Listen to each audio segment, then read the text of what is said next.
मनसः क्रोधवेगम, हिंसावेग, मुदरोपस्थवेगम, एतान वेगान सहते यस्तु विद्वान निंदाचास्य हृदयम नोपहन्यात्। जो विद्वान उपासक वाणी का वेग, मन का वेग, क्रोध का वेग, हिंसा का वेग, भूख का वेग और जनेन्द्रिय जनित मैथुन का वेग जो सह जाता है, वही महात्मा निरंतर भजन कर सकता है, वही उपासक निरंतर भजन कर सकता है।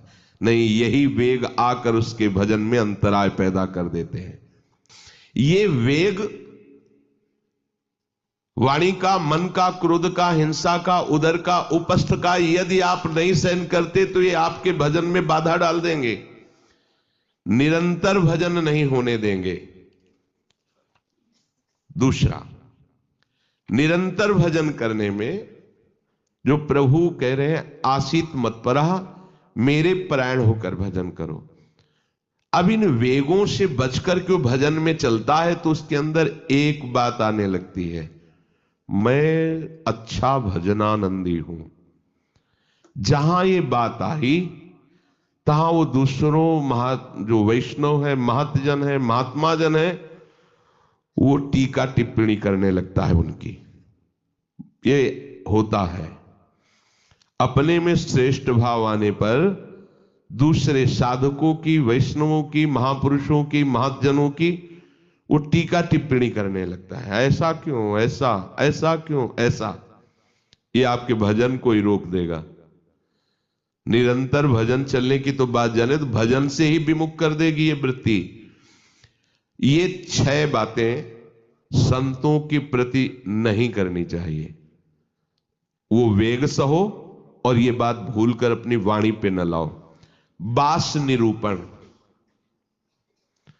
किसी भी संत महात्मा वैष्णव के विषय में ऐसा कहना, ये तो महलों में रहते हैं या ये तो गांव में रहते हैं, ये तो इनको तो गंगा किनारे या स्मशान में कहीं खंडहर में रहना चाहिए, बाबा जी हैं ऐसे वैसे।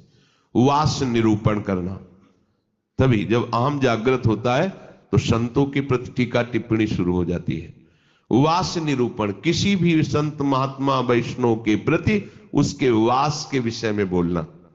दूसरा, ज्ञान निरूपण, किसी संत वैष्णव के प्रति ऐसा, ये पढ़े लिखे तो है नहीं, शास्त्रों का इनको ज्ञान तो है नहीं, वेश बना लिया, बस पेट भरण पोषण के लिए घूम रहे, कोई इनको ज्ञान तो है नहीं। क्या भजन करेंगे, क्या विचार करेंगे जब इनको पढ़े ही नहीं है, शास्त्रों का ज्ञान नहीं है, तो क्या ये भजन करेंगे। ज्ञान निरूपण। तीसरा, जाति निरूपण।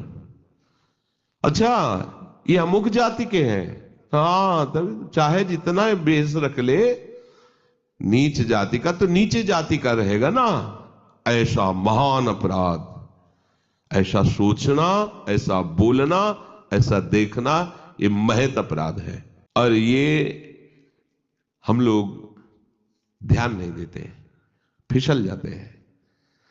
एक बार एक जगह महात्माओं की पंगत लगी हुई थी, तो उसमें एक महात्मा को पंगत लगवाने वाले में जो श्रेष्ठ थे, उन्हें एक थप्पड़ मारा और निकालने लगे। वहां हमको भी सेवा दी गई थी, पत्तल उठाना और पोछा लगाना बाद में। तो परोसाई जब होती थी तो उस समय खड़े रहते थे। तत्काल के हमने कहा, आपने क्यों थप्पड़ मारा? तो उन्होंने जाति निरूपण किया कि इस जाति का है, तुम नहीं जानते हो, और ये साधुओं की पंगत में बैठा है, उनका आचार्य परंपरा का तिलक लगाए हुए है और भेष धारण किए हुए है। आप आचार्य परंपरा की प्रधानता रखते हैं या जाति की प्रधानता रखते हैं? वो महात्मा अश्रु प्रवाह करने लगे कि क्या मेरे को भगवान का भजन करने का अधिकार नहीं है? क्या मेरे को भगवत प्रसाद पाने का अधिकार नहीं है? जब हमें गुरु ने वस्त्र दिया है, भेष दिया है, तो हम संतों की सभा में उन्हीं की आज्ञा से बैठे हैं। वैसे हम इस योग्य नहीं हैं, पर बैठे हैं। उनकी दैन्यता देखकर तत्काल उनको हृदय से लगाया और उनसे कहा कि दोबारा ऐसी गलती ना हो, ये क्या मर्यादा है वेश के ऊपर, और उनके चरण पकड़े, एक बार इनको क्षमा करके आप बैठ जाइए, आप प्रसाद पा लीजिए। उस समय भागवती का आवेश में बोले, उनकी सामर्थ्य नहीं हुई दोबारा उनको, वो प्रसाद पा के निकले, मन में ठान लिया कि झोला उठाओ और भागो यहां से। नहीं, जहां संत का अपमान हो वहां नहीं टिकना चाहिए। तो भूल हो जाती है। राजसूय यज्ञ में भगवान ब्रह्मा से लेकर के सब ईश्वर कोटि के महापुरुष पधारे थे, जिसमें स्वयं सर्वेश्वर भगवान श्री कृष्ण विराजमान थे। और उस पवित्रता का क्या वर्णन करना, जहां साक्षात धर्मराज विराजमान है वहां अपवित्रता का प्रवेश नहीं हो सकता। लेकिन यज्ञ की पूर्णता नहीं हुई थी। यज्ञ की पूर्णता स्वपच वाल्मीकि के चरण धोकर रसोई में पवाने से हुई थी। स्वयं भगवान श्री कृष्ण चंद्रजू ने ऐसा आदेश किया था, जिन्होंने स्वयं गीता जी में कहा, चातुर्वर्णम मया सृष्टा गुण कर्म विभागशः। लेकिन यदि वो भगवद अनुरागी है तो चातुर्वर्णम मया सृष्टा का सिद्धांत नहीं लागू होगा।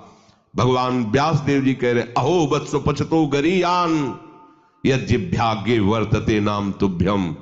यदि राधा राधा कृष्ण कृष्ण जिभ्या से निकल रहा है, वो चांडाल भी है तो उसका चरणामृत लेके पीना चाहिए।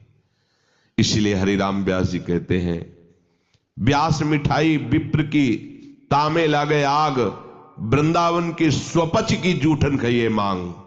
व्यास रसिक तेई बड़े ब्रजते अनत न जाए, वृंदावन की स्वपच लो जूठन मांगे खाएं। ये जाति निरूपण संत के प्रति करना महत अपराध है।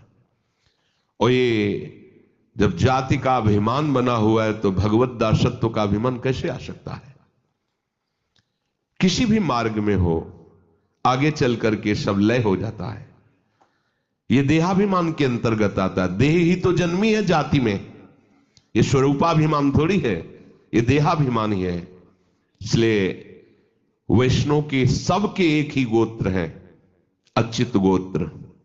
अपने सब रसकों के एक ही गोत्र है, हरिवंश गोत्र। अगर हम जाति पक्ष में चले जाएंगे तो भगवत पक्ष से हट जाएंगे। तहां जाति कुल नहीं विचार, कौन सुत्तम कौन गंवार, सार भजन हरिवंश को। और यारस मगन मिटे भवत्रास, सुनहु रसिक हरिवंश विलास, श्री हरिवंश गाय।